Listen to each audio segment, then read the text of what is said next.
ഇന്നൊരു പലഹാരം ഉണ്ടാക്കാം. അതിനായിട്ട് കുറച്ച് റവ എടുത്ത് അതിലേക്ക് 1 സ്പൂൺ ഏലക്കായും ജീരകവും പൊടിച്ച് ചേർത്ത് ഒരു പിഞ്ച് ഉപ്പും ചേർത്തു.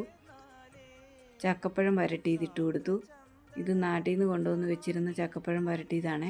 ഇവിടെ ചക്കപ്പഴമൊക്കെ മേടിച്ച് കഴിക്കണമെങ്കിൽ നല്ല വിലയാകും. അതുകൊണ്ട് ആരും തന്നെ ഇവിടെ അങ്ങനെ മേടിച്ച് കഴിക്കാറില്ല. നാട്ടിൽ നിന്ന് കൊണ്ടുവന്ന് വെച്ച് നമ്മൾ കഴിക്കുകയാണ് ചെയ്യുന്നത്. അപ്പോൾ അതുകൊണ്ട് ആവശ്യത്തിന് തേങ്ങയും ചേർത്ത് കുറച്ച് ശർക്കര ഉരുക്കി ഒഴിച്ച് എല്ലാം കൂടെ നന്നായിട്ട് കുഴച്ചെടുക്കണം. അതിനുശേഷം ഇടനയിലയും ഫ്രിഡ്ജിൽ കൊണ്ടുവന്ന് വെച്ചിരുന്ന ഇടനയില, അതുകൊണ്ട് അത് ഇച്ചിരി കരിഞ്ഞൊക്കെ ഇരിക്കുന്നത്.